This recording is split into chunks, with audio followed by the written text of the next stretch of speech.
Before we get into the video, could everyone please subscribe to my Endless Diary Tales channel? Thank you so much. For 10 years straight, she was the most popular author, and she was also my wife. Her newest book, Night Sky, was a massive success, and after that she said she was done writing. At the event where she signed books, she held the microphone close, and her eyes filled with tears. She said, "This book is for my lost youth, which I'll always remember." Everyone online was touched by her deep feelings, and many fans cried. But I was in a fancy restaurant, one I booked half a year earlier, ripping up the movie deal she'd always wanted. I replaced it with papers for a divorce. Then I left in a fancy car and headed overseas while she went crazy trying to find me. When Catherine came back home, I had just finished selling my business shares. She took off her fancy shoes and asked, "Why is it so dark in here? I don't want the lights on." I said not very nicely. Catherine looked confused but didn't complain. But when she got to the kitchen and saw there was no food like there normally was, she got angry and pointed at the empty stove. "Robert, what's your problem? Today is 7 years since we got married. You didn't even cook." "Why would I cook?" I asked. Maybe my strange behavior made Catherine snap. She threw her bag at me and it hit my face. "Robert, are you being difficult? I was just a bit late. I told you today was the day I signed my new book, and it was the last time I'd meet my fans before I stopped writing. Are you saying I should have left all those fans just to eat with you? Does that make sense?" No, it didn't, but to her it seemed okay to say how much she loved Leo on this special day. I sat on the couch feeling like a complete idiot. I blurted out, "Catherine, I want to end our marriage," and I went to the bedroom.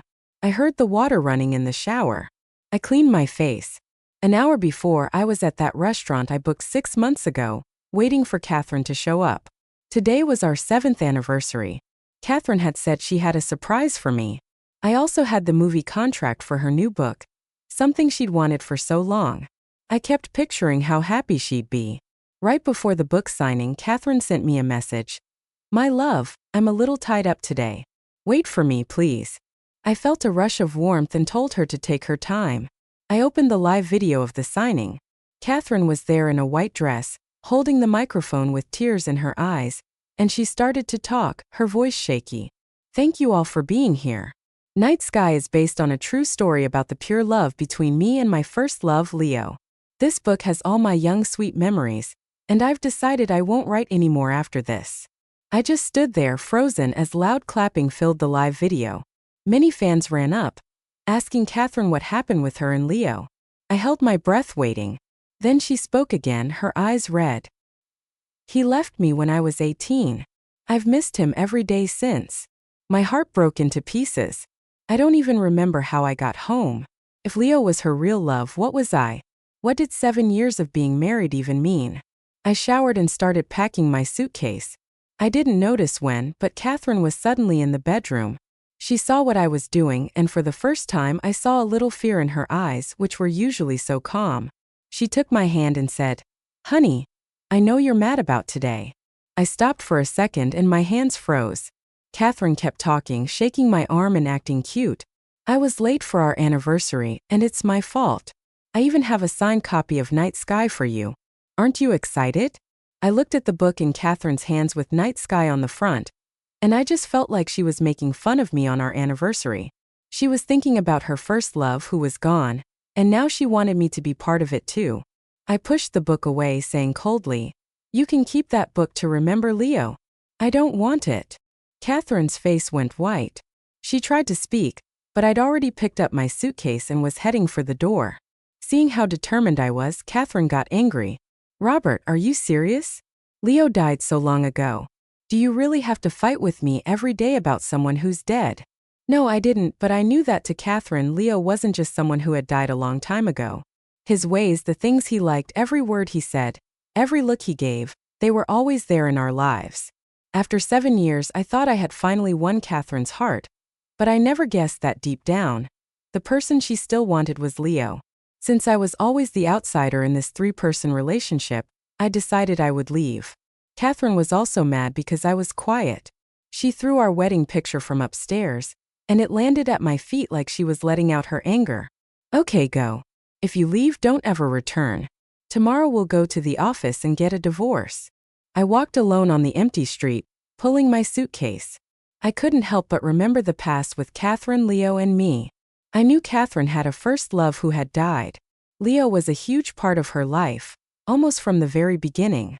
They went to school together, painted in art rooms together, and told each other their deepest secrets until Catherine's 18th birthday when Leo missed her party because of an important art contest that day. Catherine and Leo had a big fight. She even said that if he didn't come back in time, they were over. Trying to get back quickly, Leo took a chance and crossed the train tracks, but a train that came early hit him. The fast train left no sign of Leo's body. Catherine was heartbroken. She even tried to end her life by lying on the tracks. When Catherine's parents took her to the hospital, I was working there, learning about mental health to help Catherine. I spent almost all my time at the hospital. Finally, Catherine started to open up, and we started to like each other in a way that was more than just doctor and patient. When Catherine gave me her short story looking shy and told me she loved me, I wasn't sure, but love was stronger than my doubts, and I said yes. Catherine wanted to be in the movie business. She always wanted her stories to be on the big screen. For Catherine, I gave up my dream of being a doctor and put money into a movie company. I always thought my relationship with Catherine was strong, but today I realized how silly I was. My phone buzzed in my pocket. It was my godmother calling. "Robert, did you really sell the movie company? That was your dream. I told you to sell it and come live with us overseas, but you said no. Why now suddenly?" "If I want to sell, I sell," I said, cutting off my godmother. "I want to live overseas." There was a short pause on the phone, and then she sounded very happy. "Robert, you finally understand. That's great. When are you coming?" "I'll be going back to our home country next month. How about tomorrow? I'll get the plane ticket." After getting my ticket, I stayed at a hotel nearby for the night. Catherine didn't call. Instead, she wrote something on social media. I looked at it. She was at the school Leo used to go to. She took a picture with Leo's teacher and wrote, "The best teacher ever." In the picture, there was a big painting of the land hanging on the wall. I knew it right away. It was Leo's last painting. Not only did she say she loved Leo on our anniversary, but after our fight, she was just casually visiting Leo's old teacher. Even though I knew I meant nothing to Catherine, seeing that post still made me sneer. Something inside me broke. I threw my phone away and put my head in the pillow, falling into a deep sleep. I woke up to my phone ringing like crazy. It was Catherine's best friend. "Robert, Catherine's had too much to drink. Can you get her?" I said no right away. "I'm not coming." Catherine's friend freaked out. "Robert, what kind of person are you?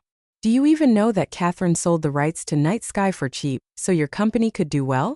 "Yes, she said those things to the media, but she did it to sell it quickly. Catherine has done so much for you and you're treating her like this. I'm really sad for her." I was shocked. Catherine sold the rights to Night Sky for a low price to help my company? How did I not know? Then I remembered the movie deal I had ready for Catherine that day, and it all seemed so silly. You can believe whatever you want. Anyway, Catherine and I are over. I hung up, but after thinking, I felt like I should at least explain things to Catherine. I got a taxi to the bar Catherine's friend told me about.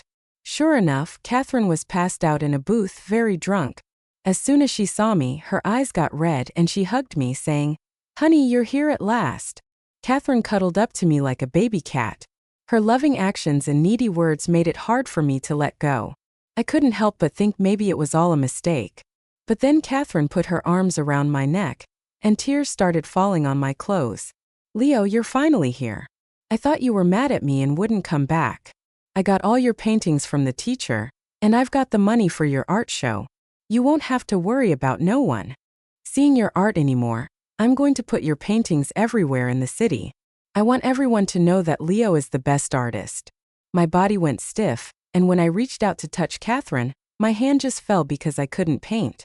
The one who loved painting was Leo. I still carried Catherine back to our house like always. I helped her take off her jacket and shoes, then gently cleaned her face with a cloth. When I went to take off her bra, Catherine, who had been half awake, suddenly woke up. She looked at me scared and said, "What are you doing? I'm telling you I'm Leo's girl, and I won't be with you. If you come any closer, I'll call for help." My hand stopped in the air, But then Catherine suddenly fell back onto the bed, fast asleep. It hit me that everything just now was just her talking because she was drunk. But what no one knew was that even after 7 years of being married to Catherine, I had never been intimate with her. Not even a little, because she always said she wasn't ready. But now it was obvious she wasn't just not ready. She had someone else in her heart, and that was why she couldn't let anyone else in. Looking at Catherine's calm sleeping face and hearing her say Leo's name quietly, I knew it was time for me to go. I took out the divorce papers I had printed a while ago, put them on the nightstand where she would see them, and quietly closed the door behind me as I left. But while waiting at the airport, I still saw the big news story that everyone was talking about. Famous writer has art show for dead boyfriend. 8 years of love still strong. The bright headline felt like someone had slapped me, but I didn't feel anything. I just took out my phone card and threw it away. Even before I threw the card away, I saw that Catherine had tried to call. By the time the sun started to rise, I was already in another country. My aunt and her family came to get me from the airport. Everyone gave me a big hug when they saw me. Robert, welcome back. My aunt's daughter, Sarah, kept making fun of me. Robert, didn't you say you wanted to be a famous movie maker? What happened? We haven't seen your first movie and you're already back. Where's your wife? Sarah looked around behind me, and I felt a little awkward. My aunt poked Sarah with her elbow and then gave me a warm hug, saying, Robert, welcome home. For the next few days, my aunt made sure Sarah stayed with me, taking me out to eat, drink, and have fun, always worried that I might be sad. Sometimes Sarah would ask why I came overseas, but I stayed quiet. It wasn't until our weekend dinner that my aunt got a call from Catherine. After hesitating for a moment, she asked if I wanted to talk to her. I said no, but Catherine's voice suddenly came from the phone speaker. Robert, I know you can hear me. I have something very important to say. Can you please talk to me? I took the call, not really wanting to. Catherine, her eyes red, asked me, Robert, why did you leave without saying anything? Her question made me speechless. A moment of silence. I reminded Catherine we're ending our marriage. Catherine immediately shook her head like a little kid. No, I don't agree. We can't get divorced. I stayed quiet, but Catherine seemed worried on the other end of the phone. Robert, did you hear something? Those are all not true. It's just the news people making things up. Please listen to me and let me explain. There was nothing to explain. Some things were already decided, and no matter how much I tried to fool myself, I couldn't hide it anymore. I calmly told Catherine, the divorce papers are on the nightstand. Sign them and tell me when you're done. Without waiting for her to say anything, I ended the call. I gave the phone back to my aunt and saw news about Catherine and Leo everywhere. How funny that she could explain things to me while still talking about how much she loved someone else. There was no pain in my heart. I thought to myself that I must have gotten used to her lies. As I thought, Sarah finally figured out what was happening between me and Catherine. After the family dinner, she asked if I wanted to work at her company. I said no, I wasn't interested. I wasn't the kind of person with big dreams. The reason I started that movie company was all because of Catherine. Now that I was away from her, I didn't want to do anything else. Sarah's eyes, though, flashed with a playful look. Next month there's the World Modeling Contest, and our company has a spot. Are you sure you don't want to join? My eyes lit up. I had always loved models so much that I lost track of time when I was doing it. I had won many awards in college years ago. When my aunt asked me to come overseas, it was because the modeling clubs there were starting to grow, and she thought I could do great things in that area.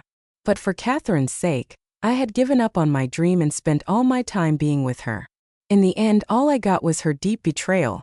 Now this special chance was right in front of me, and I didn't want to miss it. I said yes to Sarah's offer right away. After years of not working with models, I thought I'd be bad at it, but surprisingly, my body still remembered. After just a little practice, I was able to get back into the swing of it. There were people who doubted me, but Sarah stopped them all. She said, Robert has been doing this for many years. I trust him. Soon the day of the contest came. In the waiting room, I took deep breaths trying to calm down, and Sarah, with her hands and fists, gave me my favorite drink. Good luck, Robert. You can do it. With her cheering me on, I stepped onto the stage. I hadn't been on in 10 years, and then I won the top prize. Loud clapping filled the place and everyone came up to me. Even Sarah's eyes were filled with tears. Among the happy shouts, I saw someone I knew. It was Catherine. When she saw that I had one, she ran to the stage right away wanting to hug me. I moved out of the way. This made Catherine feel bad, but soon she calmed down, a bright smile on her face as she congratulated me. "Robert, congratulations on winning." "Thank you," I said, not showing much emotion. After thanking her, I turned to leave, but Catherine stopped me and quietly asked, "Robert, when are you coming back with me?" Come back? I had never thought about that, but seeing the hope in Catherine's eyes, I found it a little funny. "I'm not coming back," I said. "I've already told you I want to end our marriage." Catherine got worried. "Robert, I know you're mad. But haven't you been mad for long enough? Even if you're unhappy with me, surely that anger is gone by now, right? Come on, let's go back. Let's go back to how things were just like before." A tantrum? So all my sadness and disappointment were just a tantrum to Catherine? I suddenly found it so silly and pulled away from Catherine's hand, saying each word clearly. "I'm not having a tantrum. I'm serious. Since you can't forget Leo so easily, I'll leave. From now on, you can remember him freely without anyone bothering you." But Catherine wouldn't let go of my hand.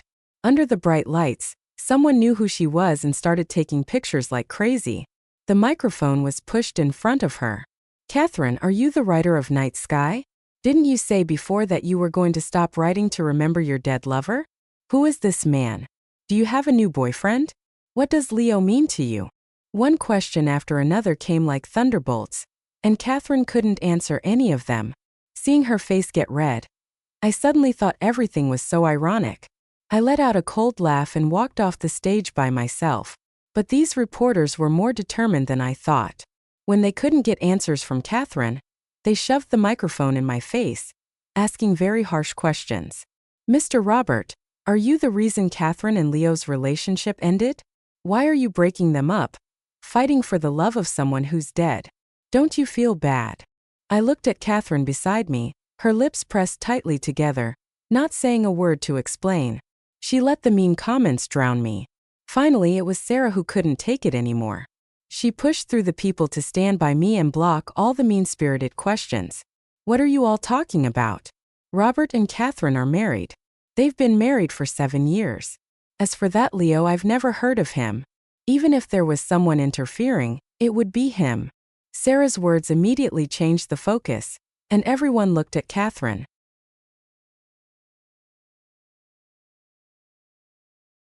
With everyone watching, Catherine couldn't lie anymore, and had to admit we were married. Not only that, but she also took the chance to ask me, with tears in her eyes, "Robert, I did all of this to make Leo's last wish come true. Now that his wish has come true, will you come back with me?" "No," I said firmly. "Sign the divorce papers soon. I don't want to go to court." I walked away quickly, leaving Catherine behind, calling my name desperately, but her voice was lost in the reporter's chatter. Both Catherine and I were in the news. I don't know who made it their job, but they revealed everything. Everything about the years we spent together, including when Catherine had tried to end her life, and how I had stayed with her, helping her get better. Looking at all the discussions online, I felt a little lost. I had done so much for Catherine, but it didn't matter anymore now that I decided to move on. How much I had done didn't mean anything as for Catherine. With the media asking so many questions, she was running around completely stressed. But no matter what people said, Catherine still refused to end our marriage. She even said publicly that it was all a mistake, and that we wouldn't separate. I thought it was funny, and didn't want to waste any more time on it. I filed for divorce right away, but I didn't expect her to show up at my house to celebrate my win. Sarah threw several parties in a row. After a few days of drinking, I felt dizzy. The next morning, I wanted to go out for some soy milk, but before I could leave, I saw Catherine standing at the gate of the neighborhood, holding a big bunch of flowers. The cold winter wind made her nose red. Catherine stood there, breathing out air and tapping her feet, sometimes fixing the flowers in her arms. When she saw me, her face lit up, and she ran over. "Robert, I finally found you. Why are you looking for me?" I asked her. "I know I was wrong. The art show is finished, Robert. Can we go home?" Catherine's voice had a carefulness I had never heard before, a tone I never thought I'd hear. In the past, We had argued about Leo before, but every time, I had been the one to say sorry. I had once hoped that Leo, who stood between us, would disappear. That one day I could be special in Catherine's heart. But when that day really came, I realized I didn't need it anymore. Ignoring everything she said, I asked her, "When will you sign the papers to end our marriage?" Hearing this, Catherine's face went pale, and she looked at me with a pleading expression. "Robert, do we always have to talk about these things? That hurt when we see each other." Hurtful? I didn't think so. Compared to the hurtful things Catherine had said to me over the years for Leo, this question was nothing.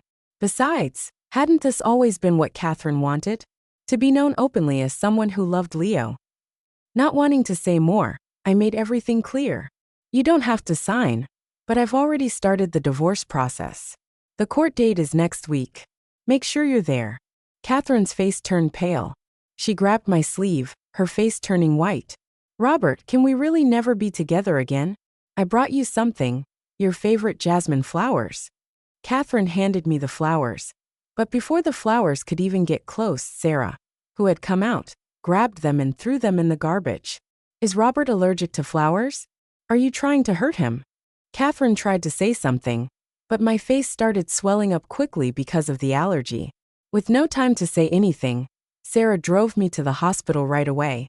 The quick allergic reaction made me pass out. The doctor said I needed one to give me blood, but my blood type was rare, and the hospital didn't have any that matched. Even if they tried to get some from the closest place, it would be too late. Everyone was worried, but Catherine, who was always scared of pain, stepped up. She rolled up her sleeve and offered to give me blood. When I woke up, Catherine's face was very pale, but she still managed to give me a weak smile and said, "You're awake, Robert. I'm so happy you're okay." I saw the mark on her arm from the needle and felt a strange feeling. I knew how much Catherine hated pain. She was so scared of it that she wouldn't even get a checkup. But to think that this same Catherine, who was so scared of pain, would cut herself for Leo, suddenly my uneasy heart calmed. I looked at Catherine and said, "Thank you." A happy smile spread across Catherine's face. "Robert, I'm so glad to give blood for you. I've also gotten a special room for you." But before she could finish, I turned to Sarah and said, "How much is a little bit of blood? Pay her 3 times what it usually costs." The joy on Catherine's face disappeared, replaced by deep sadness. "Robert, I didn't give blood for money." "I know, but Catherine, I don't want anything to do with you anymore. Not even a little." I saw Catherine's face turn pale, and she looked like she wanted to say something, but my body was reacting badly. The doctor, seeing this, frowned. "The patient is just starting to get better. He can't be upset. Are you trying to make him worse with your words?" "I'm not. I just want to talk to him," Catherine tried to explain. But the doctor had her taken out of the room. For the next few days, she wasn't allowed to see me at all. Catherine still stayed outside my hospital room every day. She brought me different kinds of healthy meals, but I didn't even look at them. Sarah kept her outside. The reason was simple. Most of the food Catherine brought was something I couldn't eat. There were even some things that were on my list of allergies. Sometimes even Sarah would ask, confused, "Robert, you two were really together for 7 years. How come I feel like Catherine doesn't know you as well as I do? You clearly can't eat seafood or nuts." But she brought several dishes with those.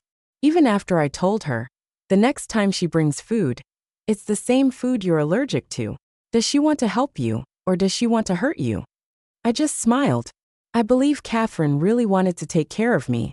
After all, we had been together for 7 years, and she had never cooked. Now she was making a new healthy meal for me every day. But it was also true that after 7 years, she knew nothing about me. How else could I explain that Sarah, who barely spent time with me, knew my allergies while Catherine, who lived with me every day, knew nothing? I thought back to the past when every year on Leo's anniversary, Catherine would carefully prepare things, reminding the store many times what could and couldn't be included. Once the store was too busy and forgot her instructions. Catherine got very angry, complaining about things right away. Love and not caring were so obvious. But it didn't matter anymore because I didn't love her anymore. What did it matter if Catherine remembered my allergies or treated me well? The court date came fast. I hadn't left the hospital, so Sarah went for me in court. Catherine insisted that our problems were all misunderstandings. She showed many things I had done for her, as proof that we loved each other.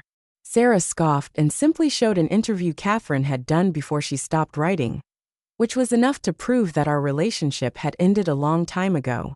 Not to mention the art show she had organized for Leo, and the fact that she let people say bad things about me, calling me the reason her and Leo's relationship ended without explaining anything. In the end, the judge decided we should divorce. The moment I got the divorce papers, Catherine fainted because she was being kind. Sarah called for help for her and then walked away, not looking back. After the divorce, I got better quickly. In less than a week, I left the hospital. Sarah hired me at her company, making me the main person in big competitions. She even gave me half of the company's shares. I felt uncomfortable about it, but Sarah looked at me with a big smile. "What's wrong? Without you, this company wouldn't even exist. Take it. If you're unhappy, it means you don't care about me." I had no choice but to accept, telling her I would keep the shares for now, and when she got married, I would give them to her as a wedding gift. But Sarah wasn't happy. She mumbled, "Who wants to get married? I don't want to get married. If I do, it has to be." Her words were lost in the wind, but I understood Sarah's feelings. Still, after my last relationship, I had been so hurt by Catherine that I needed time to heal. I also needed to clear some space in my heart so that someone better could come in. In the following days, Sarah and I didn't talk about love. I focused completely on the competitions, winning one big award after another. Along the way, I even broke several world records in every competition. Sarah was by my side. Her pocket seemed magical, always pulling out things I loved. Through our hard work together, the small club we once started had grown into a big company. Our names, mine and Sarah's, were printed on all kinds of ads, and we became famous around the world. Another year's world championship came, and I broke my own record. Finishing first on the stage, I saw someone I knew in the audience. It was Catherine. For more than a year, she had come to almost every one of my competitions. She even helped me understand my strengths and weaknesses, as well as those of my competitors. Before this, Catherine had shown no interest in model design. She had even made fun of my hobbies, saying to my face that only people like Leo, who used a paintbrush to show their love for the world, understood what art was. What I did was nothing more than playing around. Now she had. She picked up her pen, which she had held for many years, and was writing down different strategies for me. Yet all I felt was annoyed. I didn't even look at the thick stacks of notes. I put them all in the trash. Eventually, I even told the people working with me, "Don't bring me things like that again. If you get them, just throw them away." Suddenly, a reporter's question interrupted my thoughts. "Mr. Robert, your design this time is called Home, and it is said to be made for your loved one. Can you tell us who your lover is?" Catherine sat up straight in the audience, and I could see the hope in her eyes. She even nervously tugged at her clothes, but I didn't even look at her. I took Sarah's hand and answered the reporter's question confidently. "Of course, Home is a design I created for my beloved Miss Sarah. She's been by my side all year, and I'd like to take this chance to tell her how I feel in front of the whole world." I got down on one knee, took out the ring I had prepared in my pocket, and asked, "Sarah, will you marry me?" Sarah's face lit up with surprise. She covered her mouth, tears in her eyes, and nodded yes. The applause was very loud, and we kissed as if the whole world was just the two of us. The crowd was blurry, and I saw Catherine's face lose all color. Something in her hand seemed to fall, but I didn't pay attention because I had already taken Sarah's hand and was walking toward the stage, where we would share the happiness of being number one in the world. By the time the ceremony ended, Catherine had disappeared. However, the cleaning staff found a book that hadn't been published. On the front page it said, "To the person I love most." When I saw the name Robert in the title, I thought it was silly. Sarah came up from behind and asked if I had seen anything. "Nothing. By the way, where do you want to have the wedding?" "So soon? I haven't decided yet. How about an island?" Sarah blushed and looked shy, and I nodded, taking her hand as we got into the car. Outside, a familiar figure peeked out like a mouse spying on the happiness between Sarah and me. But this time I didn't look back.